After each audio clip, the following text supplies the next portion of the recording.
And major on the drums. Dude, I've never played the drums, but I could have done the drums on that better. No discrediting the guy that made it. It sounds great, but dude, I would have turned that into. You just went all out on those drums. I just smacked those leather pallets. Killed it. Yeah, the air drums, nothing better. Especially air drums in the car. Oh my god, dude, I go hard in air drums in the car. Like if I'm into the song, I'm in the concert. You know what my favorite air drum song is, and it's not even close. Everlong by the Foo Fighters. That's a good one-ish. Radar Love by Golden Earring. That song goes so hard on the drum set. I love it. I cannot stop playing it, dude. Like if I'm just going to town, like I'll drive with my knees and I'll just go with both hands. That's the great thing about being tall, is being able to drive with your knee. If the next time you're listening to Radar Love, just do it the next time you're driving.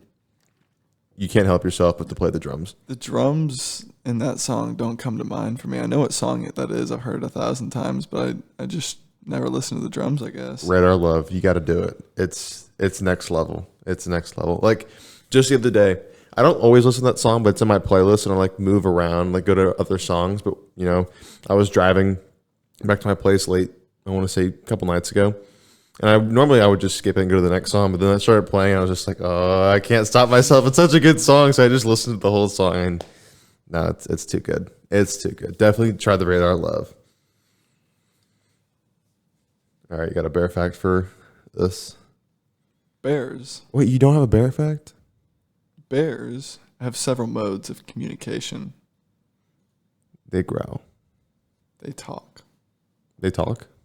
They have their own language. The bear language? Yeah. What do they say? That would be awesome. But they've been widely known for their sense of smell. And these large mammals have several ways of interacting with each other in their environment. I don't know why they put sense of smell in that category. There's no reason for that. They rely on sound, moaning, grunting, and growling when communicating with mates or young offspring. And then, yeah. Okay, so this paragraph it has a thing about their smell and then about how they leave their scent behind, but it's about communication. They just needed fillers. So they communicate with smell? No, it's not a part of it, but it's in this paragraph. Oh, okay, I see. They use trees to leave their scent behind to make other bears aware of their presence. That would make sense. A grizzly bear's body language reveals a lot about how it's feeling. When it's agitated, grizzly bears move their head back and forth and make snorting sounds, and they clack their teeth. Signs of aggression include lowering of their head, pushing their ears back, and holding their mouth open. You should go find a bear someday and just kick it. I'm good. I just saw a video a second ago about this guy. You can just look it up. Like bear attacks man after he kicks it. He just walks up behind this bear. It wasn't like an overly large bear. The bear might have weighed like, I don't know, 300, 400 pounds. It's big, but it was a brown bear. So I don't know if it was a grizzly or what. I'm not a bear expert. Maybe I should be. But he just walks up behind the bear, kicks it, and the bear like kind of falls over and gets back up and looks at him. And is like, dude, what the heck? And then a couple seconds go by, and he's like, all right, I'm gonna attack him. So he just like opens his mouth and growls at him and starts charging at him. You can't really see what happens because the guy drops his phone, and you can just hear the bear growling. But yeah, don't kick bears. Never poke the bear. It's the saying. With the stick? Yeah, don't poke the bear with the stick. Well, I'll poke a bear, but I won't kick it. He kicked it, like he shoved it with his foot and kicked it over. Like, what did you expect? Like, what did you think was it standing or laying down? The bear? Yeah. It was like walking. It was just like walking the other direction away from him. So he just came up behind it while it was walking and just shoved it with his foot. And the bear was like, dude, what the heck? It's kind of funny. And the guy was speaking in Russian. I wouldn't do that. See, there you go. There you go. Yeah. He was speaking Russian. He's like, yeah, I bit through my hand. I'm fine. Yeah. Because what? They have the bite force to break a bowling ball in half. So yeah. I'm pretty sure they can bite 10 million pascals to be exact. Pretty sure they could bite your hand off. What? I don't know. Do you think sex work should be legal? No. You don't think sex work is a real profession. One thing that made me laugh really hard, I saw a meme about it. Whenever OnlyFans announced that they were turning off explicit content on their... Are they actually going to do that? No. So there's no way they're really going to do that because that's all that they do. Yeah. That's the whole point of the website. Whenever that happened, I saw like a bunch of memes that were like girls that dropped out of college for OnlyFans right now, and it was like someone screaming and crying and like smacking something or something. I don't know. It was funny. I don't think sex work should be legal just because... I don't know that OnlyFans is sex work. I mean, you're posting nude photos and videos so people can pay you money. It's not, you're not having sex with them, but What I mean, they like, could be having sex with themselves with it. I just mean like, I feel like the OnlyFans thing is different just because you could put it out there, and no one has to watch it. It's up to you to decide if that's what you want to go watch, right? Like Yeah. And there's always a paywall behind it. So like, one, you really have to know what you're doing if you're gonna watch someone on OnlyFans, right? And it's in the same case, like if you're gonna, find a prostitute or something, right? Yeah. You have to know exactly what you're doing and why you're doing it. And I don't know. Like if you want to do sex work for a job and people are out there like, yeah, I'll pay you. You can do it. Well, who you to say that they can't do that? Yeah. I mean, I don't know. I guess it's not for someone else to decide what you can and can't do with your own body. I don't know. Because, I mean, I'm sure there's prostitutes out there that want to be prostitutes because they like having sex. And they'll be like, hey, I like sex and I could get paid for it. I just wonder what the thought process is behind making that illegal. Like maybe preventing the spread of HIV.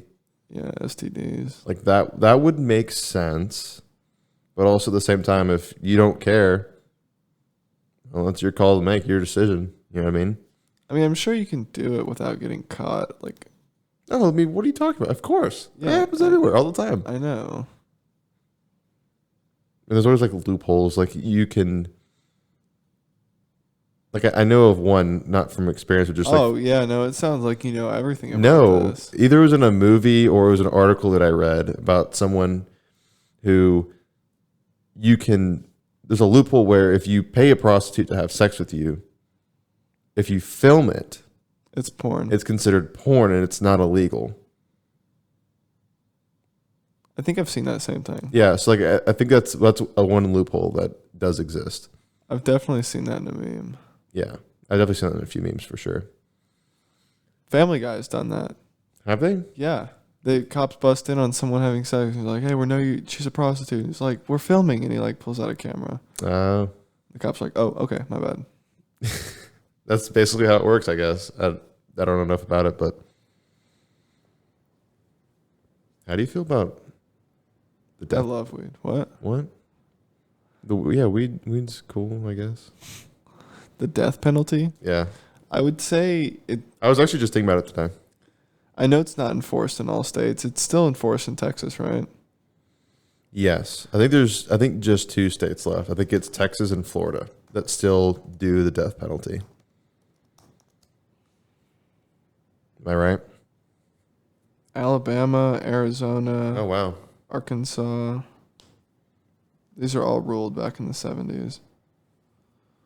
So, Wait, holy shit. What do you mean ruled back in the 70s? I mean like they ruled it was legal. Okay. And so it's still illegal to do the death penalty in those states.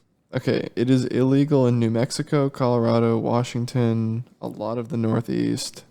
So how many states is it legal in? Because I feel like that number's smaller. No, it's actually bigger. Really? It's bigger. So the amount of states that have it not It's all in their practice. all the green. Wow. Okay. Well, it looks like it's about half. It's about half and half. Moratorium? Moratorium. Because where it's orange, it says death penalty is legal, but moratorium is in place. I can go find what that means. I'll look it up real quick. I've heard that word before, but I don't know what that means.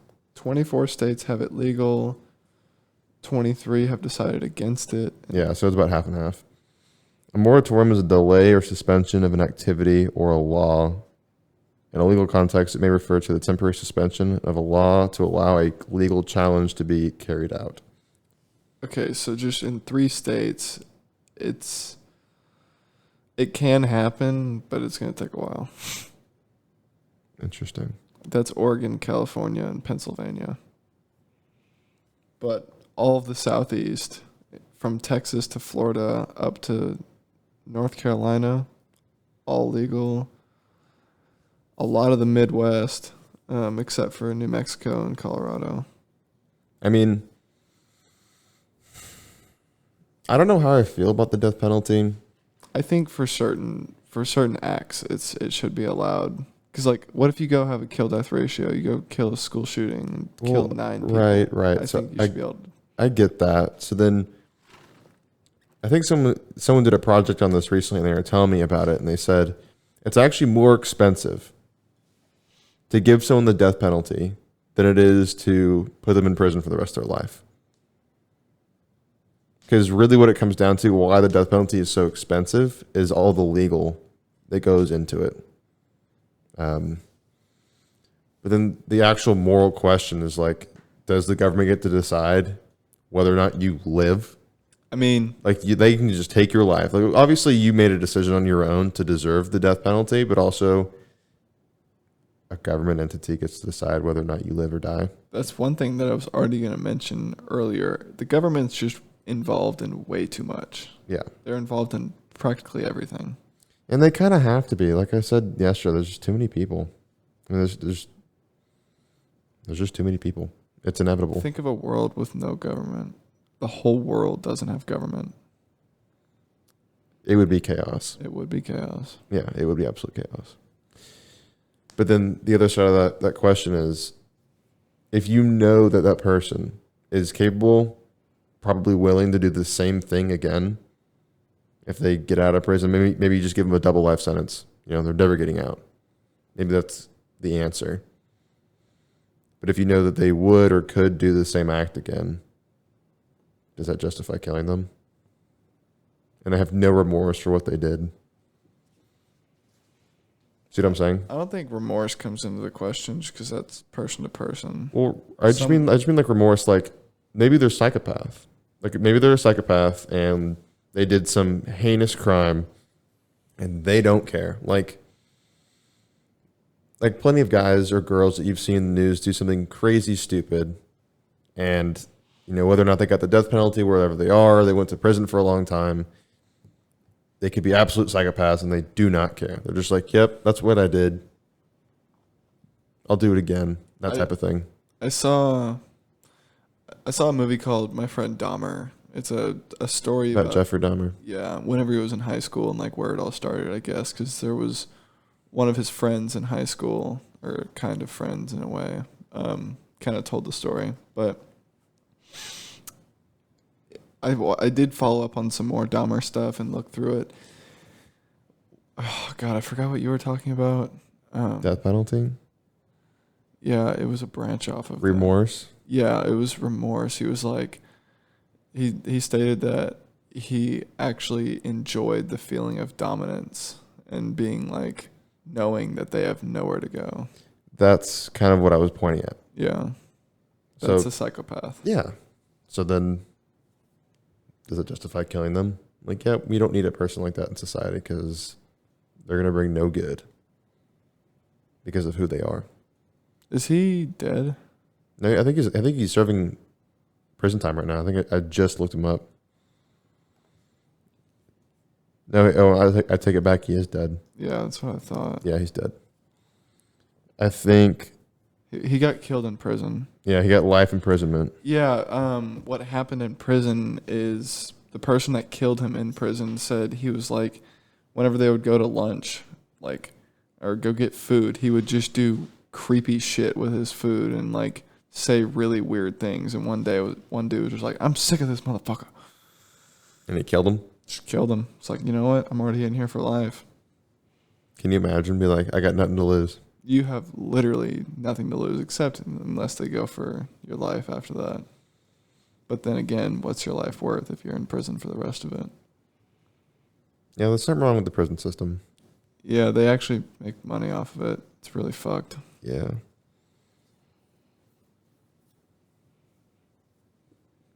Have you seen prison in prison and jail in like European countries? I've heard that it's nice. It's nice. It literally looks like a fully furnished studio apartment. Those are just some pictures you see on the internet. They're true. Probably not all like that. Yeah, not all of them, but I think it was the Nordic states that had it like that, or the Nordic countries. Because I know that there are some really bad prisons out there that are way beneath any of the rules that are here in the States. That is true. That is very true. Because I've heard stories about Turkish prisons. Ooh, you want to You want to go to Turkey and do something heinous and go to jail in Turkey? Not particularly. I'm gonna look it up real quick. Turkish prison. Yeah, you don't. Oh, you know what? No, the term Turkish prison has become synonymous with torture, depravity, corruption, and chewed off human tongues. All that thanks to Alan Parker's '78 drama, Midnight Express. You ever heard of that movie? Mm-hmm. Which told the true story, quote unquote, of an American backpacker who was jailed for trying to sneak a few kilos of grade A hashish, Weed, into the States. Midnight Express. That's a movie that I haven't seen that I do want to see at some point because I've heard a lot of good things about it. But then, yeah, Turkish prisons get a bad rap because of that movie. Yeah, it's really good. I do want to see that at some point. Anyways, off topic. kind of want to watch it now. No, it looks good. I mean, it scored 93 on Rotten Tomatoes and 7.6 on IMDb. Yeah, I definitely look towards Rotten Tomatoes way too heavily whenever I'm deciding to watch a movie or not. Whenever I'm deciding something for like watching something, I never go look at the reviews and let that decide if I'm going to watch it or not. I hate people that they go read a review about something without even experiencing it, and then they already have a negative mindset because a few of the reviews were bad. I know too many people that base their opinions off reviews, and I'm like, experience it for yourself and have your own opinion. Right. No, I agree. But usually what I'll end up doing is so many times I watched a movie that I do not like and I knew it was a waste of time kind of right when I started it. And in a lot of cases, Rotten Tomatoes has been a pretty good indicator as to whether or not the movie that I'm about to watch is a good use of my time. Because then you also have to think about Rotten Tomatoes. Those critics are looking for like fine details of how the movie works. So like pretty much any comedy movie doesn't score higher than 30%. That's not true. Well, a comedy. So if you're going to go and be a critic of movies, fact checker, you know that you're going to go watch a movie. If the movie isn't just blatantly stupid like Jack and Jill and it's not funny. If the movie's funny, if it's a comedy and it's funny and it's well put together, there's a place for a really well-made comedy. And just because the comedy doesn't have the character arc or the story progression of a modern drama that might win Best Picture, it makes up for the fact that it's a comedy and it knows it's a comedy and that's what it's trying to do. Did you like the movie Grown Ups? The first time I watched it, the first few times I watched it when I was younger, yeah, I liked it. 91% of people like this movie, but it scored 11% on Rotten Tomatoes, 30% on Metacritic, and a 6.9 on IMDb. Right. And so if I were to go back and watch it now, I can see where I liked it as a kid and then where now I would say, okay, this is kind of stupid. Please say no. Okay. One of the things says people also ask, is Grown Ups 3 coming out? It has not been declared. I love Grown Ups. I thought Grown Ups was really good. It's part of my childhood, but the second one wasn't even close to as good as the first one. So, I hate when they drag a series out that doesn't need to be drug out, because then it just makes the series look worse as a whole rather than two of them being really good. Right. So in terms of a comedy movie that would do well on Rotten Tomatoes, I'm looking at some of their higher ranked comedy movies. Like, what's this one? The Big Sick. That's more of a romance, but it did really well on Rotten Tomatoes, and it's a comedy. And there's going to be a bunch that are comedies that do well. But like also like horror movies, those score terribly. Not in a lot of cases. Usually if they're psychological, kind of thrilling horror movies, they usually do better if they've got a really thought out story behind them. So in the case of like one of my favorite, all-time favorite thriller horror movies that's really good that I didn't like as a kid was The Thing. Going back and watching it now, it's really good. Like, I haven't watched. I've watched it in high school a few times, but love that movie. I hated it so much as a kid. It scared the absolute crap out of me. it was creepy. Really creepy because the practical effects were so good. So you back and watch, you're like, wow, like I wish there were more movies nowadays that wouldn't go straight for the special, like the computer animated effects, and go with the practical stuff because it looks really good. I mean, like When it's realistic, that's the psychological fuck. yeah, absolutely. And if you like, there's like Jackson, he's a film major, and when I've talked to him on a handful of occasions about really good movies, and he loves The Thing. And one of the things we always talk about is how good the practical effects are in that film. And I just wish there were more movies nowadays that use practical effects because they're, I mean, in a lot of cases they look really, really good. Let's see what The Thing did. 86 on Rotten Tomatoes, 8.1 on IMDb. It's a really good story. Really, really good script. And it was really well done. Dude, it's still airing on TV. It's an awesome movie. I highly recommend watching it if you haven't seen it. It's a little old. Budget was 15 million. Box office was 19. 15 million. That's kind of a lot. And then DVD sales after that. Oh my gosh, they made so much money in DVD sales. I mean, that's where The Thing made all of its money, obviously, because it didn't do well at the box office. When The Thing came out. Is this one of the things? What do you mean? Is that one of them, or is that one of the crewmates? No, that's just the idea. Okay. That's the idea. So that poster, that's the same poster I have on my wall. It's just the idea of a frozen person in ice. I mean, really deep down in there in Alaska. Actually, were they in Alaska or Antarctica? I think they were in the Antarctica. I think they were, yeah, Antarctica. Okay. And gosh, it's such a good movie. It really is. Just because the premise of not knowing who's who and trying to decide that for yourself and having to trust people that you thought you could trust before. It was the original Among Us. It really was. It really was the original idea of Among Us. Because it wasn't the original Thing, though. Because there was a movie from the 50s called The Thing from Another Universe, I think, that John Carpenter got the idea to redo the movie for. And so The Thing in 1982, that was a remake. Mm-hmm. And John Carpenter, I think he was just coming off having done Halloween. I think Halloween, if you go back and look at the movies he made, I think The Thing came out right after Halloween. And Halloween was such a big movie, obviously, because we're still talking about it today. And it kind of became a benchmark for horror movies. And so it was really well received. It was a really big movie. And so he makes The Thing. And when The Thing came out, it was received horribly. People hated the movie. They thought it was the end of John Carpenter's career.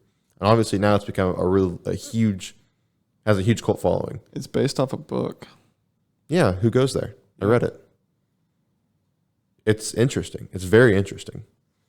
I've been waiting. I mean, they did the Another Thing remake in like 2011, and it wasn't as good. They didn't use the practical effects. They used the computer stuff, the CGI, which was okay, but then also the story behind it wasn't that great.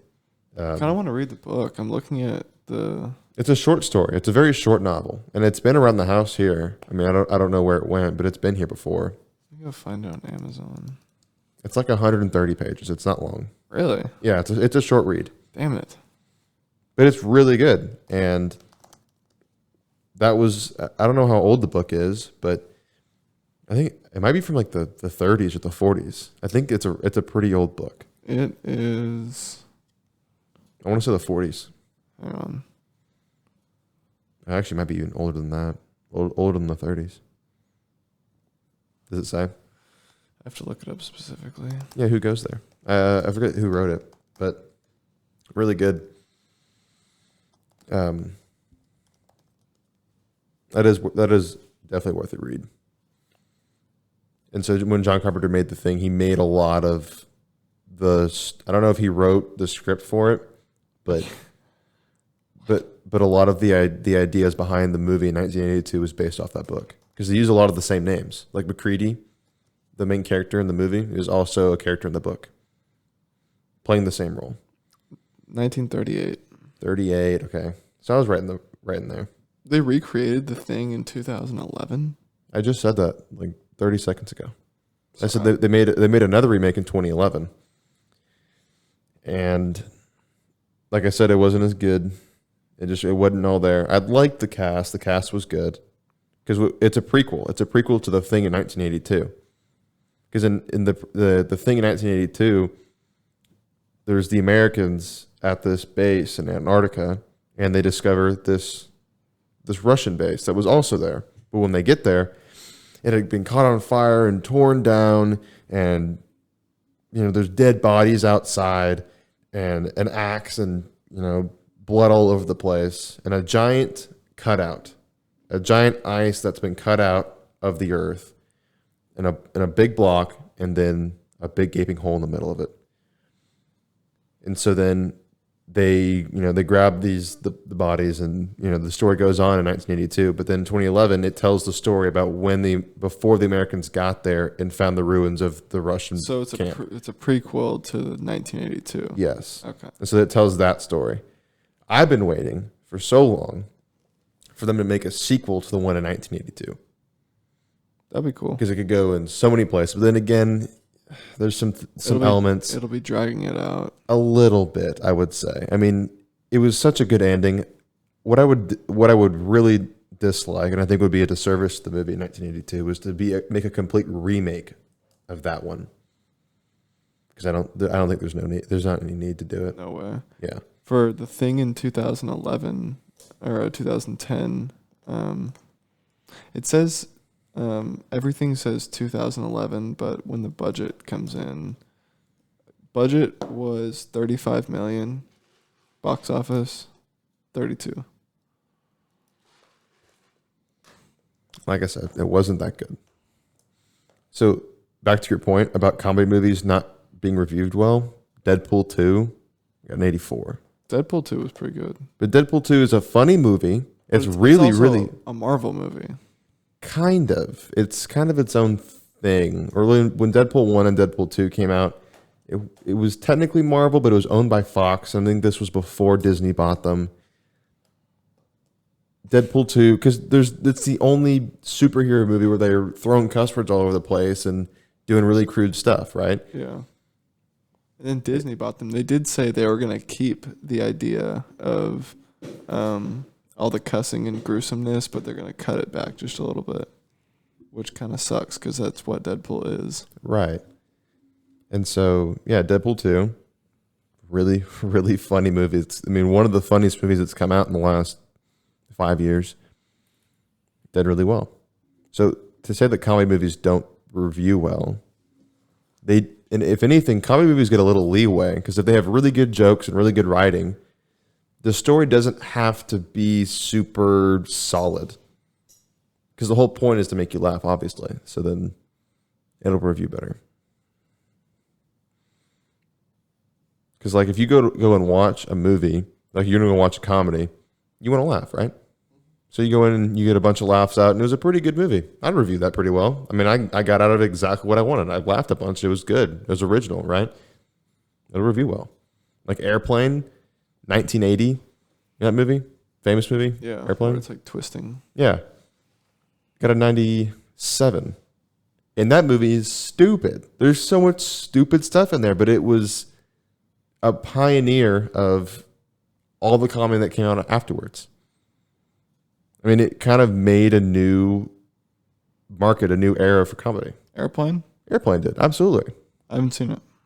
I've seen parts of it probably, but I wouldn't have been able to recognize that it was Airplane at the time. Well, anyways, so that was the whole point. But yeah, comedy movies reviewed just as fine. As long as they're good and not just freaking stupid. Because Happy Gilmore, it's pretty stupid. It's stupid, but it has funny jokes. But if you go back and watch it when you're not a kid, it's really dry. It's funny. It's not a terrible movie. I do enjoy watching it. It got a 61 on Rotten Tomatoes, which isn't terrible. But I'm sure the community liked it better than Rotten Tomatoes. Oh, yeah, absolutely. Absolutely. And then... I mean, Rotten Tomatoes is probably comprised of like 20 or 30 people. No, way more than that. But anyways. Do you like Happy Gilmore? Everyone likes Happy Gilmore. There's no way you couldn't. What are you looking up? Wow. What do you guess the bare minimum of reviews from top critics to release your movie? What's the question? How many do you think is the bare minimum reviews you have to have? To be a top critic? No, to release a movie. It has to be reviewed by at least this many top critics.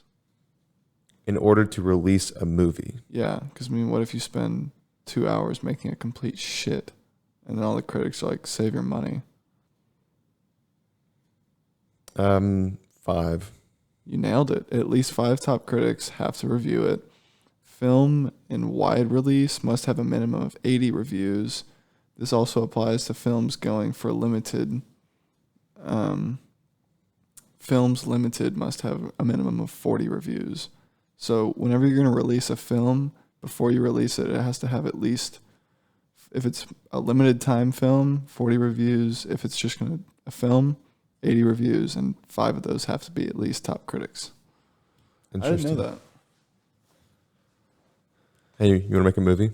I was trying to find how many people in Rotten Tomatoes. There's a lot of critics that go through Rotten Tomatoes, and they're not like they're independent critics. So they'll write a review for the, Are they subcontractor to? It seems like that would be the case. I'm not a critic, but they're critics for magazines. So it'll be like the Atlantic Sun Times magazine top critic so and so writes this. Yeah.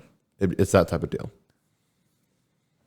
So they're critics for publications, and then Rotten Tomatoes kind of garners their reviews and puts them all into one place.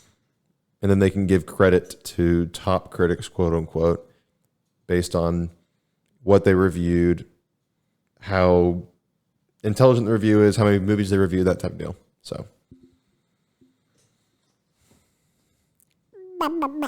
don't do that. Do you think violent video games should be banned? Fuck no. No? I hate that phrase. Violent video games makes kids violent. No. No. It's not true. I'm sure there's some cases, but it's not true. As a whole, in general, it's not true. It's fun.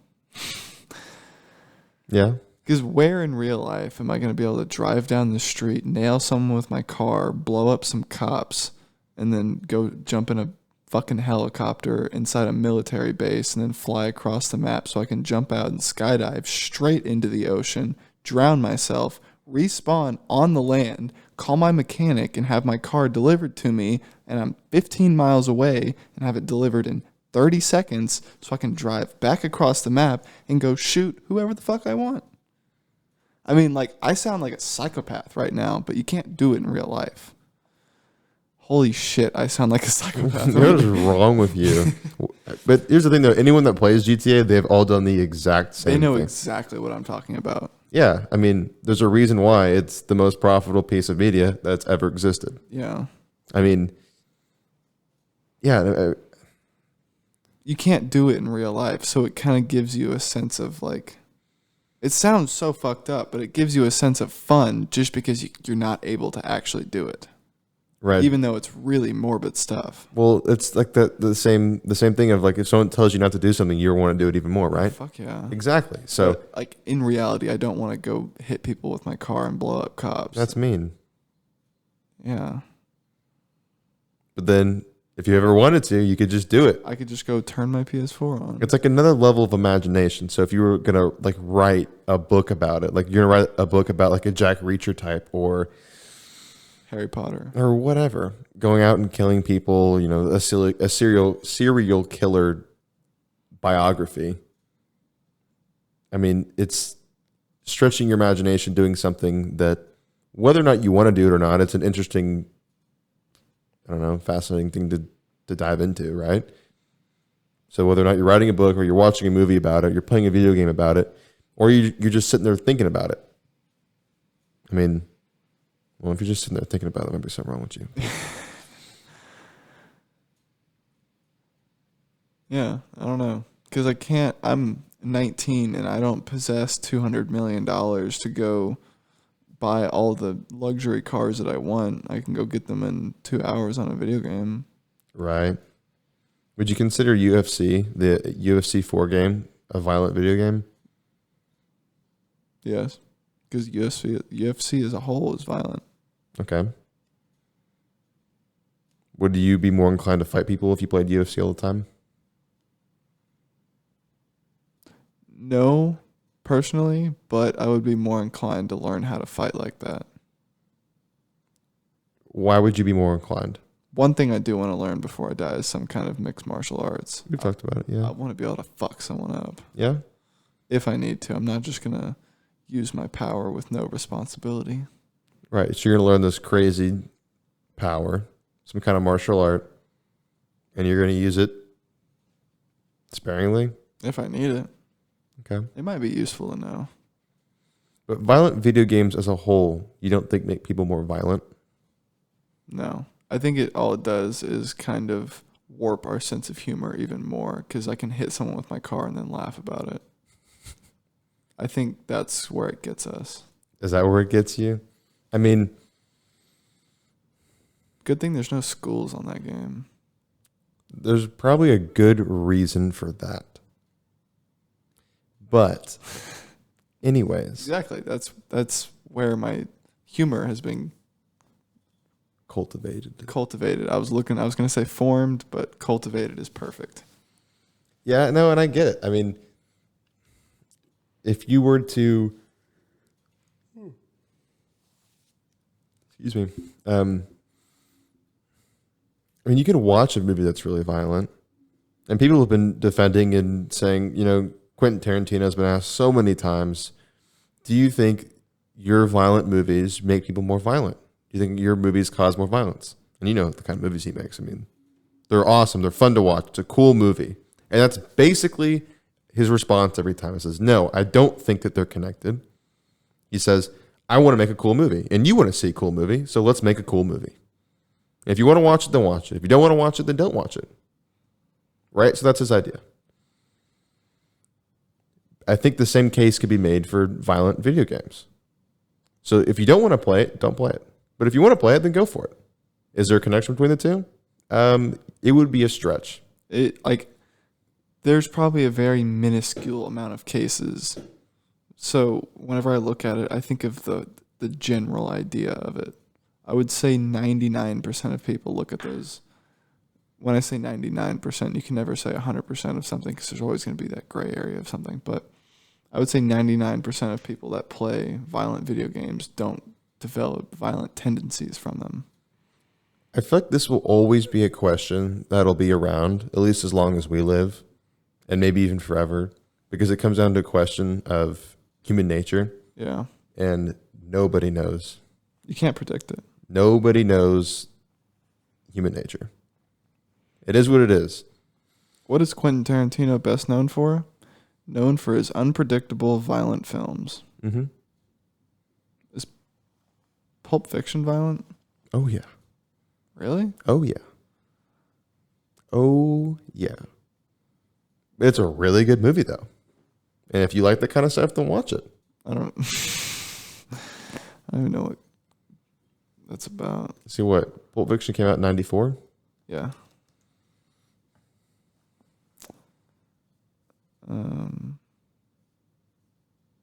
Yeah, 94, October.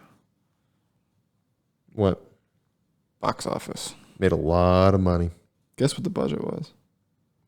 30 mil. 8. 8 mil? Guess what box That's office insane because they had Samuel L. Jackson, John Travolta, Bruce Willis, But this is before Ving all Rhames. of them were who they are now. Well, John Travolta was already big. So John Travolta, when they cast John Travolta for that movie, he was on the downtrend because he did Saturday Night Fever. He was big on Grease. I mean, he was huge. He made music too. Grease. Grease was the musical. Oh. He was huge in the late 70s. He was doing stuff in the 80s. And then by the late 80s, early 90s, he wasn't doing a whole lot. And then Pulp Fiction completely revitalized his entire career instantaneously overnight. And anyways, 8 million. I mean, just on paying the cast alone, that is surprising. But I knew the budget wasn't huge. There wasn't any crazy special effects. There wasn't, crazy shooting locations. They weren't. They're just in LA. I mean, the studio's in LA, and they shot it in LA. Tim Roth. Oh yeah, Tim Roth's in it. Uma Thurman. Yep, she's in it. Guess what the box office was? I know it's a big number.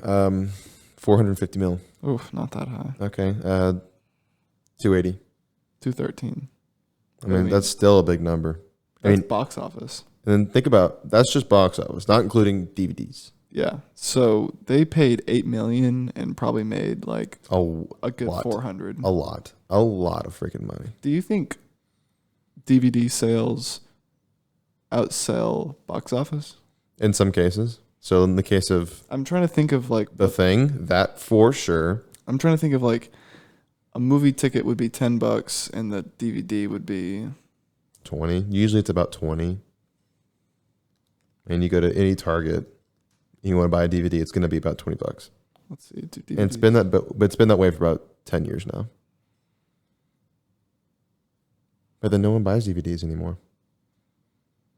Honestly, it feels weird to see someone at a Redbox or to buy an actual DVD from a Target or something. For every 100, so they've nailed it down to about every 100 million ticket sales you make about 175 million in DVD sales over 10 years. Yeah. It's pretty good. That's pretty fucking good.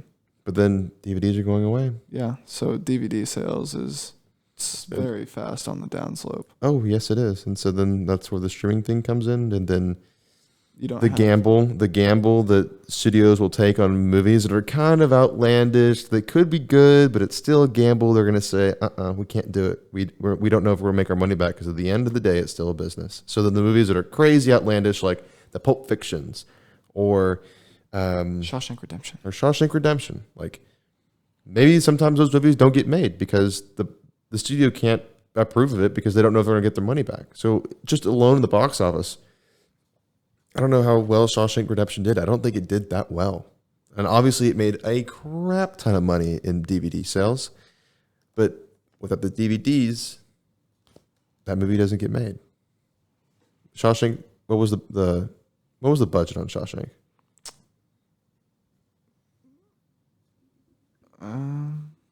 It's going to be something. I'm going to say it's going to be like 5 mil.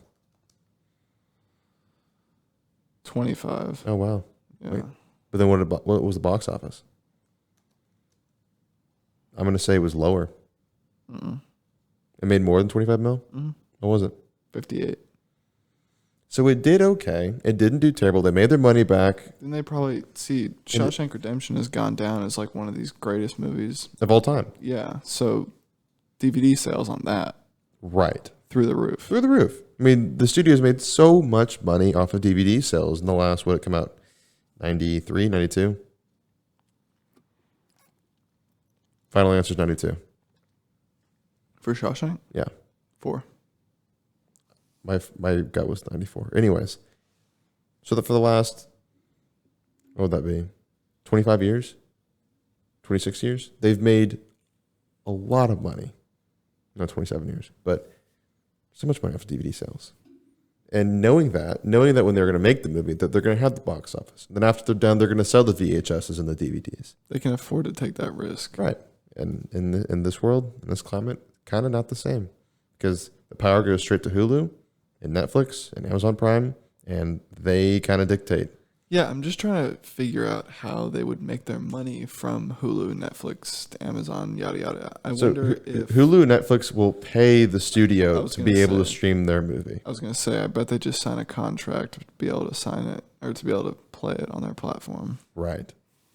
So you could make the argument, but they'll make their money back through the streaming rights. But at the same time, it's not the same. It's not guaranteed. It's not the same. Because then movies and TV shows go in and out of Netflix all the time. So, 1 week Moneyball will be on Netflix, and then 2 weeks later it won't be. Mm-hmm. So then whatever that contract, whatever the length was, that they said, okay, we'll stream it from this date to this date. Whenever it runs out, it won't be there anymore.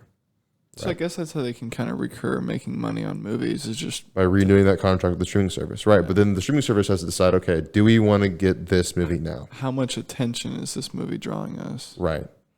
So then it really narrows the market for post-theatrical releases. I had something really good to talk about, and it just fucking left my head right when I said the last thing I said, which I don't even remember that. DVDs, streaming, talking about contracts with streaming services. Fuck. It's okay. Oh, well. But I mean, it's interesting, to say the least.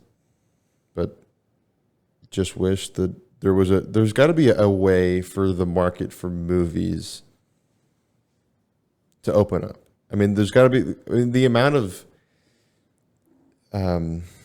indie production companies that exist now. I can think of one. A24 has made a handful of movies since 2010, since they came out. Really good ones. A24 was a production company for I think they're a distribution company. They did Hereditary. They did, a bunch of films, a bunch of really good films that I can't really think of at the moment. But really kind of as the movie industry exists right now, it's so hard to get into it, and it's so hard to make your money back because of the streaming platform, the way that the market has completely changed for movies and TV shows. I think what we're going to end up getting in the future is those cash in, cash out type movies. Oh, I remember the good thing I was going to say. It's going to happen in our lifetime where we're going to start buying things that don't have DVD players. I bet there will be a point where if you want to watch something with a DVD player, you have to have something that used to have one. What do you mean? You mean like there won't be an attachment for DVD players to plug into a TV or something? I'm sure you can I'm sure there'll be things like that, but like things as they are now won't come with their DVD players. Like I was going to use like a PlayStation or Xbox as my example, but they do have disc games. But then in the future, what if everything just goes digital? What if there's not a need for... Well, it is. There's not going to... No, it's going to happen. It is inevitable. I would say in the next 15 years. I'm going to say 15 years. I'm going to say 50. 50? Yeah. I'm going to say in the next 15 years...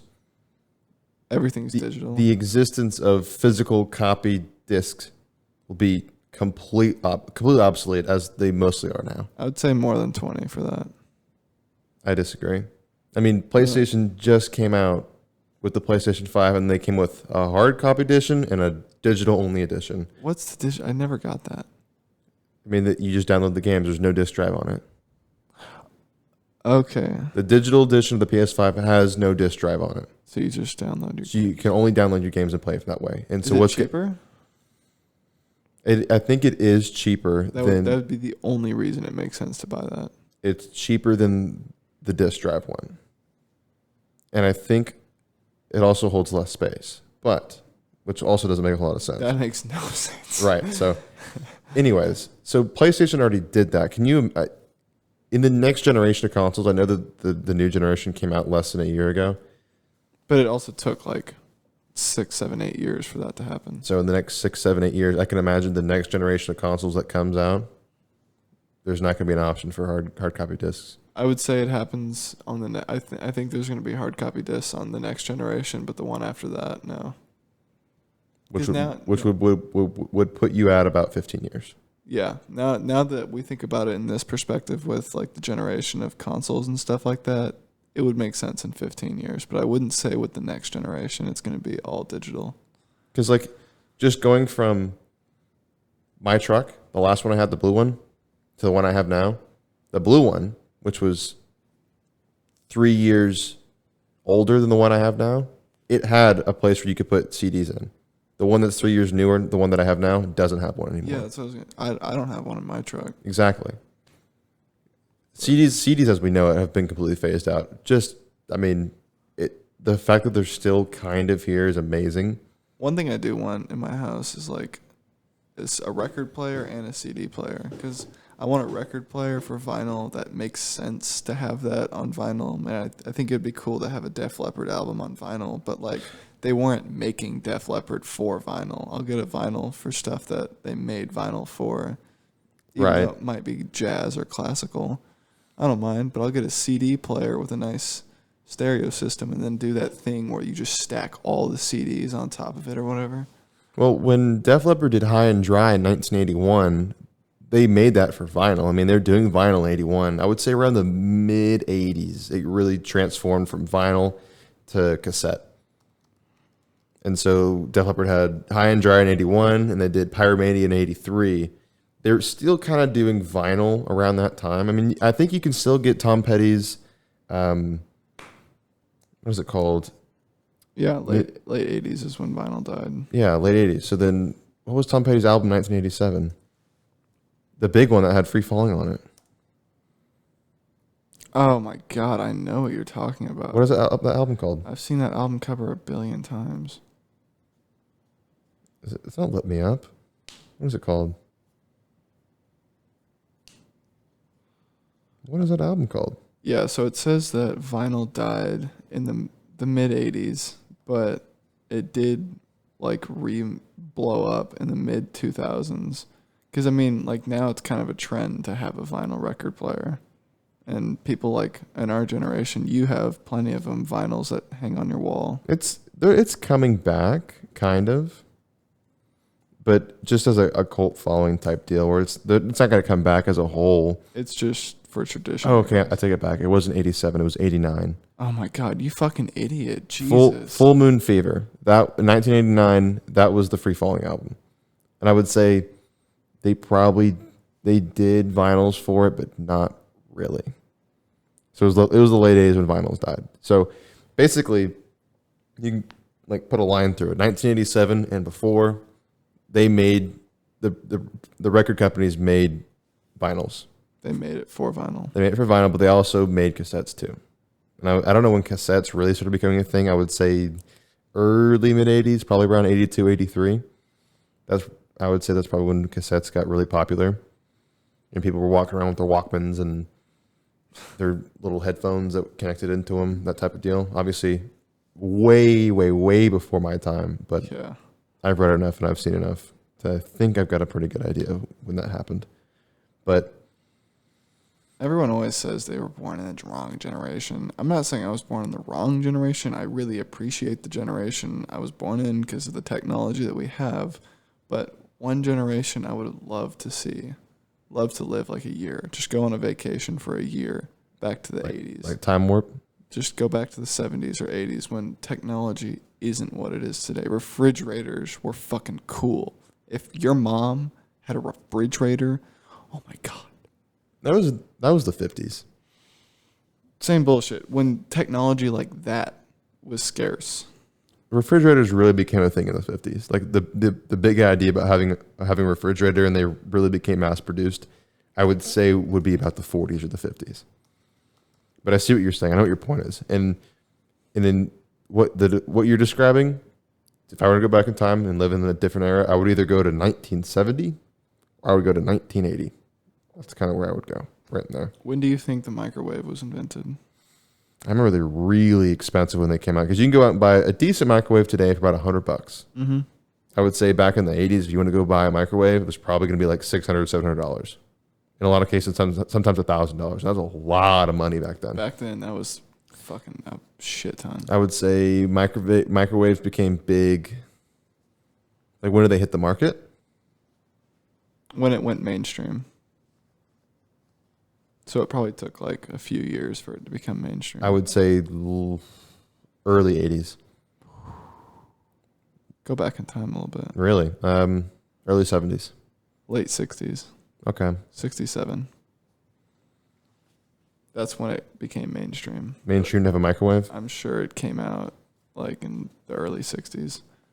But I mean, I'm looking at pictures of them from the 70s. There are ones like the ones that we have where you set it on the table and plug it in, but some of them were built into the wall. Like if you had a microwave, it was a part of your house. Your house came with a microwave, or you installed one.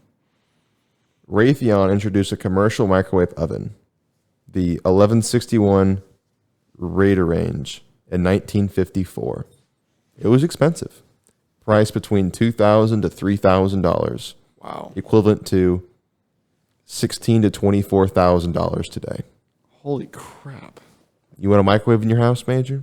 It's going to be $20,000. So look how far technology has come. So back in the 50s, it would have cost you $20,000 to get a microwave. Now you can go to Walmart and get one for $100. You can even go cheaper than that if you want to. And it's still a serviceable microwave that does the exact same thing as some nicer microwaves might do. Yeah. That's crazy. Crazy. So then as things change, technology changes, you know. It's efficient. I mean, it's interesting. Definitely interested to see how things change. Well, and I was a little in 1970, a typical microwave costed about $500. In today's money, that's about $3,000. So you said microwaves became mainstream in the late 60s, 70-ish. It was still $3,000 to put a microwave in your house. That's crazy. $3,000. I mean, that's as much as a really, really nice refrigerator nowadays that has a touchscreen on it. But back then, do you know what that allowed you to do? You could heat up food. Fast. Really fast. Like, that was a fucking commodity. Having a microwave? Yeah, that was to say the least. A commodity is the least. Yeah, I mean, crazy. I just wish I could see a time where technology isn't what it is. I don't know. There's no, like, if I want to find out where you are to do the podcast, I can't text you or call you because no one has a phone in their pocket. I feel like that would be a really cool time. You could do whatever. That's part of the reason why I'd like to go back to 1970. Just because there's no social media. You don't know what I'm doing. Yeah, I could be doing whatever I want to be doing. Driving whatever old-ass car from the 60s or 50s, right? Going around doing my thing, right? No one cares. Well, maybe people care, but you can do whatever you want. I mean, the freedom was there to do whatever you wanted. And you can't say about everyone, right? So a lot of things have changed in that regard in terms of everyone's opportunity. But things have changed for the better, but I would say that 1970 would be a good place to go just because I liked the simplicity of it, right? Yeah.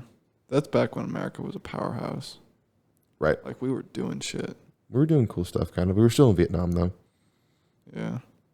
I actually, while I was going to sleep last night, I watched a video about the trench rats in Vietnam. Gross.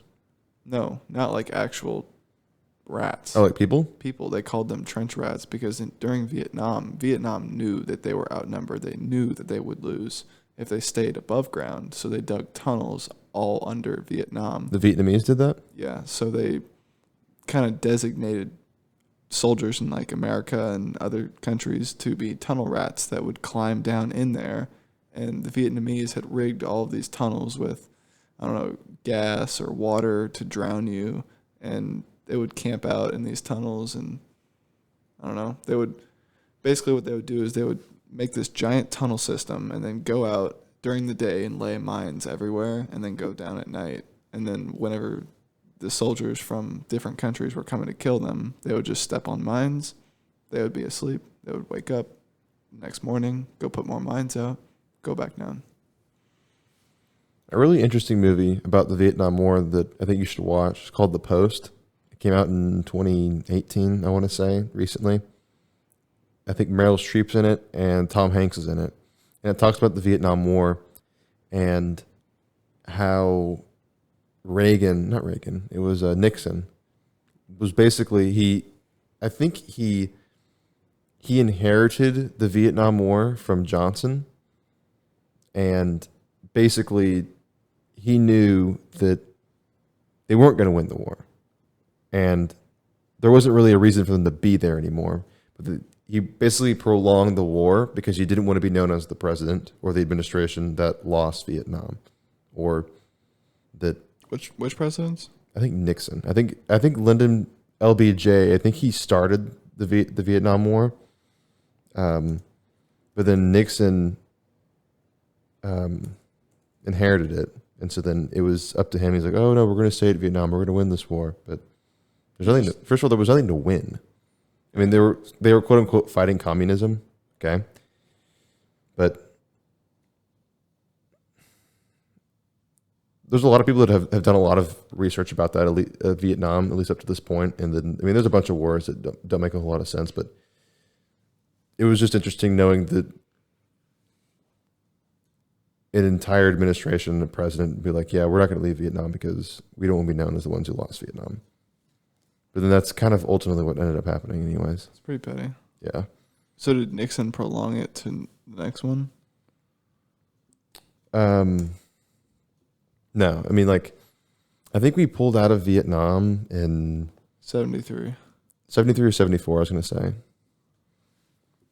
And by that time, I think LBJ, well, actually, I take it back. Vietnam started in the 50s. Yeah. So that was that Eisenhower? I think Eisenhower was president whenever Vietnam started. Mm-hmm. Was I right? Yeah, Eisenhower. I know he was in the 50s. Yeah, so Eisenhower was president whenever the Vietnam War started, and then Nixon was president whenever we eventually pulled out, I think. Pulled out, no baby. Let me see. So he pulled out in 75. He served, until 74. So we didn't pull out of Vietnam. We didn't officially leave Vietnam until after Nixon wasn't president anymore. Yeah. That's funny. There were some weird things about that dude. There's videos of him talking and doing things. It's just like, what is going through this guy's mind? He was a weird dude. There's not a whole lot of people that support him nowadays. And I think, Gerald Ford picked up the presidency in 74. So then Gerald Ford was the president who decided to get out of Vietnam. But anyways, let me see something real quick. Do you think homework should be banned? No. You don't think so? No. Why? I mean, there shouldn't be like a super huge load of homework, like where you have to go do like 7 hours of homework or something like that. Like every night? Yeah, I don't think you should be doing like 4 hours of homework every night, but I think you should still have something, because how are you going to retain that information if all you learn is in school? Yeah. I feel like... You were going to say homework should be banned. No, I was going to say that having somewhere between an hour to like an hour and a half, maybe 2 hours worth of homework, like designated to do like reading or assignments, whatever, per day, makes sense. Yeah. But then usually the thing after that is kind of excessive just because everyone has a life. Everyone's doing all kinds of things, whether or not you're driving and going to Town Lake to go running, or you're visiting someone for dinner, or whatever. People have their lives going on. So you can't always, sit down like, I can't go do these things in my life that your culture, your family, or whatever, because you have to do homework, which just feels... Yeah, but you're only in school for so long. I mean, you can always go back, but once you get what you get out of school... And, I guess it depends what you're studying, too. That's There's some really complex topics. A lot of things that I don't know a whole lot about, that not a whole lot of people do. And it takes the people that want to dedicate basically their entire lives to studying something and researching something. So, There's some people out there that study something so specific that they have to become a teacher so that this can still be something that people can learn, because so many of that people that know that probably either don't want to be teachers or they're just not enough of them. well, yeah. But then I've always been kind of interested in the process between becoming a professor and becoming a quote unquote master at something.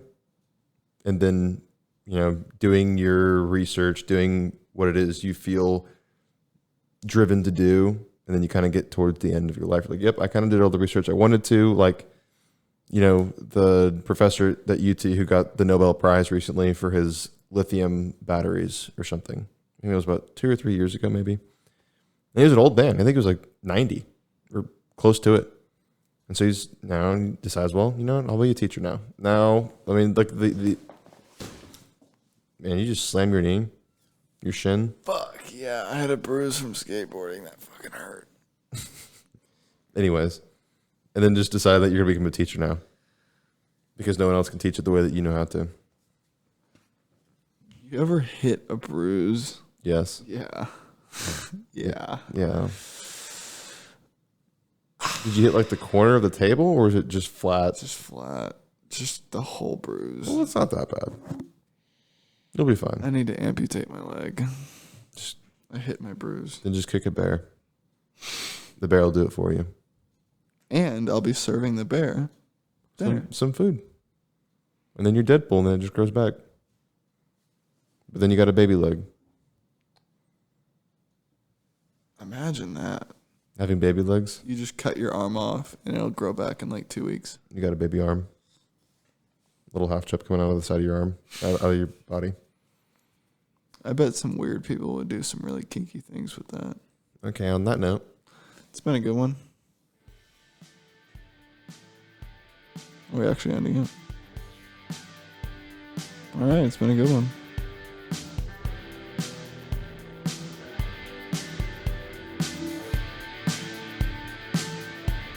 Thanks.